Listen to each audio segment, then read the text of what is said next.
ओम शांति। आज है 28/12/2023। आज है सतगुरुवार। प्रातः मुरली बाप दादा मधुबन। मीठे बच्चे, दान सदा पात्र को देना है, फालतू समय वेस्ट नहीं करना है। हर एक की नब्ज देखो कि सुनते समय उनकी वृत्ति कहाँ जाती है। प्रश्न, पावन दुनिया में चलने के लिए तुम बच्चे बहुत भारी परहेज करते हो, तुम्हारी परहेज क्या है? उत्तर, गृहस्थ व्यवहार में कमल फूल के समान रहना ही सबसे भारी परहेज है। हमारा त्याग है सारी बेहद की पुरानी दुनिया का। हमारा त्याग है सारी बेहद की पुरानी दुनिया का। एक आंख में है स्वीट होम, दूसरी आंख में है स्वीट राजधानी। इस पुरानी दुनिया को देखते हुए भी नहीं देखना, यह है बहुत बड़ी परहेज। इसी परहेज से पावन दुनिया में चले जाते हैं। क्या कहा? गृहस्थ व्यवहार में कमल फूल के समान रहना ही सबसे भारी परहेज है। हमारा त्याग है सारी बेहद की पुरानी दुनिया का। एक आंख में है स्वीट होम, दूसरी आंख में है स्वीट राजधानी। इस पुरानी दुनिया को देखते हुए भी नहीं देखना, यह है बहुत बड़ी परहेज। इसी परहेज से पावन दुनिया में चले जाते हैं। गीत है, धीरज धर मनुआ, सुख के दिन आए कि आए। ओम शांति। गीत सुनने से ही बच्चों को खुशी का पारा चढ़ जाना चाहिए, क्योंकि दुनिया में दुख तो है ही। मनुष्य मात्र हैं ही नास्तिक, अर्थात बाप को नहीं जानते। अब तुम नास्तिक से आस्तिक बन रहे हो। तुम बच्चे अब जानते हो कि हमारे सुख के दिन आ रहे हैं। कहीं भी तुम जाते हो तो पहले पहले तुम अपना परिचय दो। हम अपने को ब्रह्मा कुमार कुमारी क्यों कहलाते हैं? ब्रह्मा है प्रजापिता शिव का बच्चा। ऊंचते ऊंच उस निराकार को कहा जाता है। ब्रह्मा विष्णु शंकर तो उनके बच्चे हैं, यानी उनकी रचना है। विष्णु और शंकर को कभी प्रजापिता नहीं कहेंगे। प्रजापिता ब्रह्मा यहाँ हैं। देखो, यह पॉइंट अच्छी तरह धारण करो। लक्ष्मी नारायण राधे कृष्ण को प्रजापिता नहीं कहेंगे। प्रजापिता ब्रह्मा नाम मशहूर है। किसको प्रजापिता नहीं कहेंगे? लक्ष्मी नारायण और राधे कृष्ण को। प्रजापिता ब्रह्मा नाम मशहूर है। यह है प्रजापिता साकार।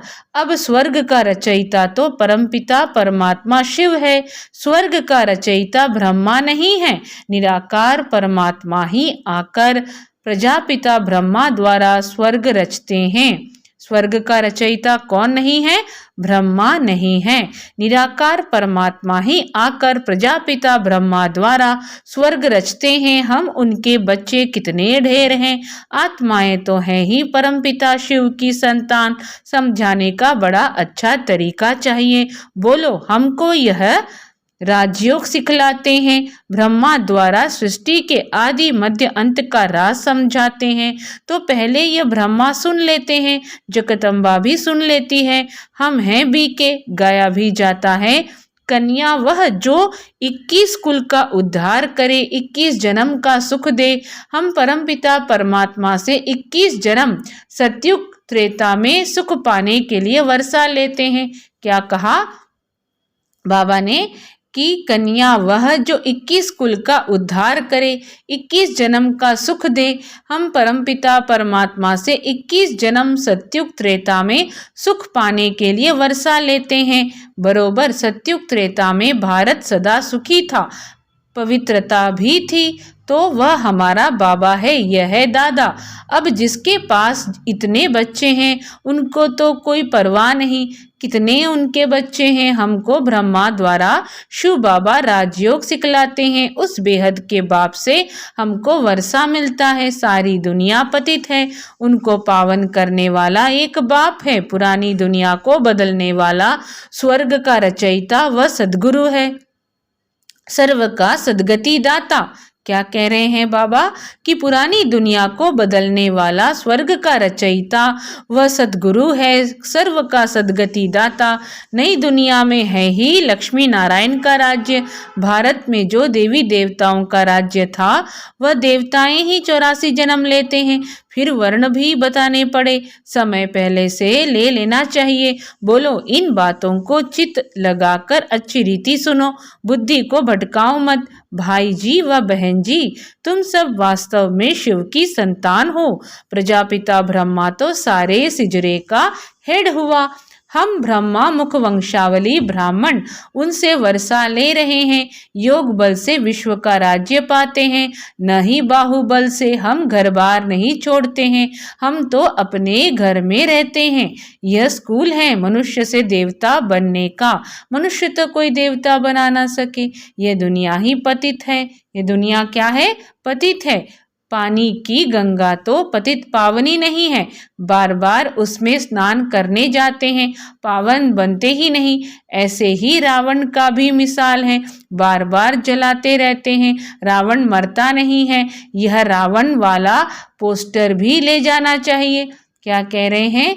यह रावण मरता नहीं है, यह रावण वाला पोस्टर भी ले जाना चाहिए। कोई ऐसी बड़ी जगह जाओ तो एल्बम भी ले जाना चाहिए। देखो, यह सब बच्चे हैं, सभी की प्रतिज्ञा की हुई है पवित्र रहने की। वास्तव में ब्रह्मा के सभी बच्चे हैं। प्रजापिता ब्रह्मा सिजरे का हेड है। इस समय प्रैक्टिकल हम ब्रह्मा कुमार कुमारियां हैं। हो तुम भी, परंतु तुम पहचानते नहीं हो। अभी दुनिया में कोई सच्चा ब्राह्मण नहीं है। सच्चे ब्राह्मण तो हम हैं, राज्य भी हम पाते हैं। फिर यह है ब्राह्मणों का सिजरा, ब्राह्मण है चोटी। ब्राह्मणों को समझाया है श्री कृष्ण भगवान नहीं है। ब्राह्मणों को क्या समझाया है? कि श्री कृष्ण भगवान नहीं है। यह तो पूरे 84 जन्म लेते हैं। ये कितने जन्म लेते हैं? 84 जन्म पूरे के पूरे लेते हैं। तो आज की मुरली में बाबा समझा रहे हैं कि बच्चों को समझाया है श्री कृष्ण भगवान नहीं है, वह तो पूरे 84 जन्म लेते हैं। 84 जन्म पूरे होते ही फिर देवता बनना है। कौन बनाए? बाप बनाते हैं। हम उनसे राजयोग सीख रहे हैं, उनकी ही महिमा है एक ओंकार। यह है निराकार निरंकारी, उनको आकर सर्विस करनी पड़ती है। पतित दुनिया पतित शरीर में आते हैं। अभी वही गीता एपिसोड रिपीट हो रहा है। माँ भारी लड़ाई लगी थी, सब मच्छरों सदृश गए थे। अब वही समय है। परमपिता परमात्मा शिव भगवान वाच है, वह रचयिता। स्वर्ग में लक्ष्मी नारायण का राज्य था। सृष्टि को सतो प्रधान बनाना एक बाप का ही कर्तव्य है। हम उनको बाबा बाबा कहते हैं। वह आते जरूर हैं। शिवरात्रि भी है, इसका अर्थ भी बताना है। इसका क्या बताना है? अर्थ भी बताना चाहिए। पॉइंट नोट कर फिर धारण करनी चाहिए। पॉइंट्स बुद्धि में रहनी चाहिए। कन्याओं की बुद्धि तो अच्छी होती है, कन्याओं की बुद्धि तो अच्छी होती है। कुमारी के पैर धोते हैं तो कुमार और कुमारियां दोनों पवित्र। हाँ, तो बाबा कह रहे हैं तो दोनों पवित्र। फिर कुमारी का नाम क्यों गाया जाता है? क्योंकि तुम्हारा अभी का जो नाम है कि कन्या, वह जो 21 कुल का उद्धार करे, तो वह तुम्हारा मान चला आया है। हम भारत की रूहानी सेवा करते हैं। हमारा उस्ताद मददगार परमपिता परमात्मा शिव है। उनसे हम योग बल से शक्ति लेते हैं, जिससे हम 21 जन्म एवर हेल्दी बनते हैं। यह गारंटी है। कलयुग में तो सब रोगी हैं, आयु भी कम है। सतयुग में इतनी बड़ी आयु वाले कहाँ से आए? इस राजयोग से इतनी बड़ी आयु वाले बनते हैं। वहाँ अकाले मृत्यु होती नहीं। एक शरीर छोड़ दूसरा लिया जाता है। यह पुरानी खाल है। शिव बाबा की याद में रह इस देह सहित देह के सब संबंधों को भूल जाना है।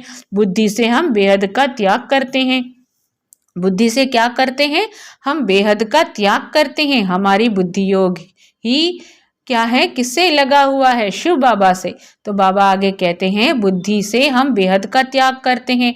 हमारी बुद्धि योग की रूहानी यात्रा है। वह जिस्मानी यात्रा मनुष्य सिखलाते हैं। बुद्धि की यात्रा बाप के सिवाय कोई सिखलाने वाला नहीं है। यह राजयोग सीखने वाले ही स्वर्ग में आएंगे। अब फिर से सैपलिंग लगा रहा है। हम सब उस बाप के बच्चे हैं। हम बच्चों को शिव बाबा से वर्षा मिलता है। यह दादा भी शिव बाबा से वर्षा लेते हैं। आप भी बेहद के बाप से वर्षा लो। आप भी क्या करो? बेहद के बाप से वर्षा लो। यह बड़ी हॉस्पिटल है। हम 21 जन्म के लिए फिर कभी रोगी नहीं बनेंगे। हम भारत की सच्ची सेवा कर रहे हैं, इसलिए गायन है शिव शक्ति सेना। अब बाप कहते हैं याद से अपने विकर्म विनाश करो तो आत्मा शुद्ध बन जाएगी और ज्ञान को धारण करने से तुम चक्रवर्ती राजा बनेंगे। हम पवित्र बनेंगे तो लक्ष्मी को अथवा नारायण को भी वरेंगे। सर्वगुण संपन्न संपूर्ण निर्विकारी यहाँ नहीं बनेंगे तो लक्ष्मी नारायण को कैसे वरेंगे। इसलिए कहा जाता है आईने में अपने को देखो। तो शिव बाबा क्या कह रहे हैं कि हम पवित्र बनेंगे तो लक्ष्मी को अथवा नारायण को भी वरेंगे। सर्वगुण संपन्न संपूर्ण निर्विकारी यहाँ नहीं बनेंगे तो लक्ष्मी नारायण को कैसे वरेंगे। इसलिए कहा जाता है आईने में अपने को देखो। लक्ष्मी नारायण को वरने लायक बने हो। पूरा नष्टो मोहा नहीं बनेंगे तो लक्ष्मी को वर नहीं सकेंगे, फिर प्रजा में जाएंगे। शिव बाबा को भी परम धाम से आना पड़ता है। जरूर पति दुनिया में आए तो पावन बनाकर ले जाए। यहाँ हम परहेज भी बहुत रखते हैं। हमारी एक आंख में स्वीट होम और दूसरी आंख में क्या है, स्वीट राजधानी है। हमारी एक आंख में स्वीट होम और दूसरी में स्वीट राजधानी है। हमारा त्याग सारी दुनिया का है। घर गृहस्थ में रहते कमल फूल समान पवित्र रहते हैं। बूढ़े समझते हैं वानप्रस्थ अवस्था है, चलो मुक्ति धाम के लिए पुरुषार्थ करें। इस समय तो सबकी वानप्रस्थ अवस्था है। हरेक को एक है, हरेक को हक है, हरेक को हक है बाप से वर्षा लेने का। हरेक को क्या है, हक है बाबा से वर्षा लेने का। हक हम सभी को है। बाबा यह बात समझा रहे हैं। इस समय तो सबकी वानप्रस्थ अवस्था है। हरेक को हक है बाप से वर्षा लेने का। दुख धाम को भूल जाना है, यह है बुद्धि से त्याग। हम पुरानी दुनिया को बुद्धि से भूल नई दुनिया को याद करते हैं, फिर अंतमति सो गति हो जाती है। यह सबसे बड़ी गॉड फादरली यूनिवर्सिटी है। भगवानुवाच मैं राजयोग सिखलाकर मनुष्य से देवता बनाता हूँ। ऐसे ऐसे समझाना चाहिए। बोलो हम जो सुनाते हैं यह बैठकर सुनो। बीच में प्रश्न पूछने से वह प्रवाह टूट पड़ता है। हम आपको सारे सृष्टि चक्र का राज बतलाते हैं। क्या कहा बाबा ने, बोलो हम जो सुनाते हैं वह बैठकर सुनो। बीच में प्रश्न पूछने से वह प्रवाह टूट पड़ता है। हम आपको सारे सृष्टि चक्र का राज बतलाते हैं। शिव बाबा का ड्रामा में क्या पार्ट है, लक्ष्मी नारायण कौन है, हम सबकी जीवन कहानी बताएंगे। हरेक की नब्ज देखनी चाहिए, उस समय की वृत्ति देखनी चाहिए। ठीक सुनता है, उस समय की वृत्ति देखनी चाहिए। ठीक सुनता है, तवाई होकर तो नहीं बैठा है, यहाँ वहाँ तो नहीं देखता है। यहाँ बाबा भी देखते हैं, कौन सामने सुनकर झूमते हैं। ये ज्ञान का डांस है। वे स्कूल तो छोटे होते हैं जो टीचर अच्छी रीति देख सके और नंबरवार बिठाए। यहाँ तो बहुत है, नंबरवार बिठा नहीं सकते तो देखना पड़ता है किसकी बुद्धि कहीं भागती तो नहीं है। मुस्कुराते हैं, खुशी का पारा चढ़ता है, ध्यान से सुनता है। दान सदा पात्र को देना चाहिए, फालतू समय वेस्ट नहीं करना चाहिए। नब्ज देखने की भी समझदारी चाहिए। मनुष्य तो डरते हैं, खास सिंधी लोग समझते हैं कहीं बीके जादू न लगा दे। खास सिंधी लोग समझते हैं कहीं बीके जादू न लगा दे, इसलिए सामने देखते भी नहीं हैं। शिव बाबा समझाते हैं तुम ब्राह्मण ही त्रिकालदर्शी बनते हो। तुम ब्राह्मण क्या बनते हो, तुम ब्राह्मण ही त्रिकालदर्शी बनते हो। फिर ब्राह्मणों का राज भी समझने का है। तो शिव बाबा समझाते हैं तुम ब्राह्मण ही त्रिकालदर्शी बनते हो। फिर वर्णों का राज भी समझने का है। हम सो का अर्थ भी समझना है। हम आत्मा सो परमात्मा कहना रॉन्ग है। क्या करना है, हम सो का अर्थ भी समझना है और समझाना है। हम आत्मा सो परमात्मा कहना रॉन्ग है। कोई फिर ब्रह्मा को भी मानने वाले हैं, कहते हैं अहम ब्रह्मास्मि। माया तो 5 विकार है, हम ब्रह्मा को मानते हैं। अब ब्रह्म तो महतत्व है, तो बाबा कह रहे हैं कोई ब्रह्मा को मानते हैं, कोई फिर सिर्फ ब्रह्म को भी मानने वाले हैं, कहते हैं अहम ब्रह्मास्मि। माया तो 5 विकार है, हम ब्रह्म को मानते हैं। अब ब्रह्म तो महतत्व है जो हमारा निवास स्थान है। जैसे हिंदुस्तान में रहने वाले अपना धर्म हिंदू कह देते हैं, वैसे वह भी ब्रह्म तत्व को कह देते कि हम ब्रह्म हैं। बाप की महिमा अलग है, सर्वगुण संपन्न 16 कला संपूर्ण। यह महिमा देवताओं की है। आत्मा जब शरीर के साथ है तब उसकी महिमा है। आत्मा ही पतित अथवा पावन बनती है, आत्मा को निर्लेप नहीं कह सकते। इतनी छोटी सी आत्मा में 84 जन्मों का पाठ है, उसको फिर निर्लेप कैसे कहेंगे?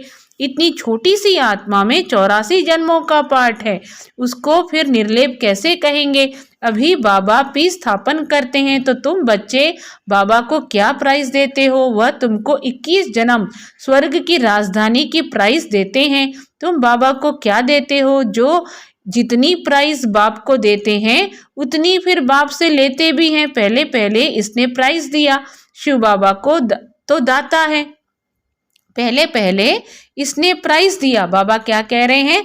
तुम बाबा को क्या देते हो? जो जितनी प्राइज बाप को देते हैं उतनी फिर बाप से लेते भी हैं।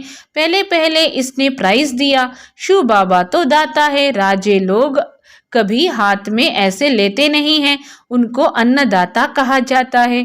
मनुष्य को दाता नहीं कह सकते। भल तुम सन्यासियों आदि को देते हो, परंतु रिटर्न फल तो फिर भी शिव बाबा दाता देता है। कहते हैं सब कुछ ईश्वर ने दिया है, ईश्वर ही लेते हैं। फिर कोई मरता है तो रोते क्यों हो? परंतु न वह लेते हैं न वह देते हैं, वह तो लौकिक माँ बाप जन्म देते हैं। फिर कोई मर जाता है तो उनको ही दुख होता है। यदि ईश्वर ने दिया, उसने ही लिया, तो दुख क्यों होना चाहिए? बाबा कहते हैं मैं तो सुख दुख से न्यारा हूँ। तो इस दादा ने अपना सब कुछ दिया है, इसलिए फुल प्राइज भी ले रहे हैं। कन्याओं के पास तो कुछ है नहीं, यदि उनको माँ बाप देते हैं तो फिर शिव बाबा को दे सकती हैं। जैसे मम्मा भी गरीब थी, फिर देखो कितनी तीखी गई है, तन मन धन से सेवा कर रही है। तुम जानते हो हम सुखधाम जाते हैं वया शांति धाम। तो आज की मुरली में बाबा बहुत सारी गुह्य बातें बताते हैं। तो कुछ पॉइंट्स आइए दोबारा से सुनते हैं। बाबा कह रहे हैं कि मनुष्य को दाता नहीं कह सकते। भल तुम सन्यासियों आदि को देते हो, परंतु रिटर्न फल तो फिर भी शिव बाबा दाता देता है। कहते हैं सब कुछ ईश्वर ने दिया है, ईश्वर ही लेते हैं। फिर कोई मरता है तो रोते क्यों हो? परंतु न वह लेते हैं न वह देते हैं, वह तो लौकिक माँ बाप जन्म देते हैं।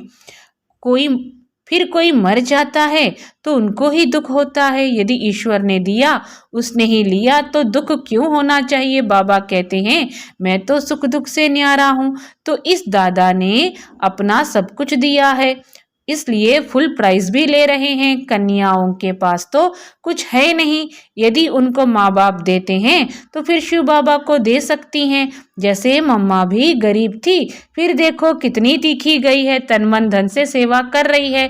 तुम जानते हो हम सुखधाम जाते हैं वया शांति धाम। जब तक हम बाप के पास नहीं जाएंगे तो ससुर घर कैसे जाएंगे? बाबा बोल रहे हैं कि जब तक हम बाप के पास नहीं जाएंगे तो ससुर घर कैसे आएंगे?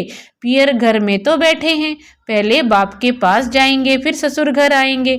यह है शोक वाटिका, सत्युग है अशोक वाटिका। अच्छा मीठे मीठे सिखिलधे बच्चों प्रति माता पिता बाप दादा का याद प्यार और गुड मॉर्निंग। रूहानी बाप की रूहानी बच्चों को नमस्ते। हम रूहानी बच्चों की रूहानी माता पिता बाप दादा को याद प्यार गुड मॉर्निंग नमस्ते नमस्ते। ओम शांति। धारणा के लिए मुख्य सार, इस वानप्रस्थ अवस्था में स्वीट होम और स्वीट राजधानी को याद करने के लिए बुद्धि से सब कुछ भूल जाना है, पूरा नष्टो मोहा बनना है। बुद्धि योग से बेहद का त्याग कर रूहानी यात्रा करनी है।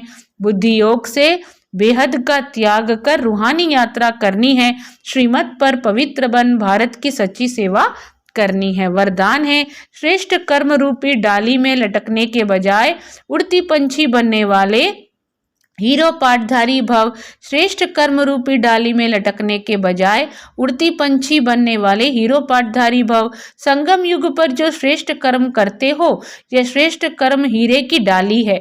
संगम युग का कैसा भी श्रेष्ठ कर्म हो, लेकिन श्रेष्ठ कर्म के बंधन में भी फंसना अथवा हद की कामना रखना, यह सोने की जंजीर है। इस सोने की जंजीर अथवा हीरे की डाली में भी लटकना नहीं है, क्योंकि बंधन तो बंधन है। इसलिए बाप बाप दादा सभी उड़ते पंछियों को स्मृति दिलाते हैं कि सर्व बंधनों अर्थात हदों को पार कर हीरो पाठधारी बनो। स्लोगन है, अंदर की स्थिति का दर्पण चेहरा है, चेहरा कभी खुश्क ना हो, खुशी का हो। अच्छा, सभी को ओम शांति।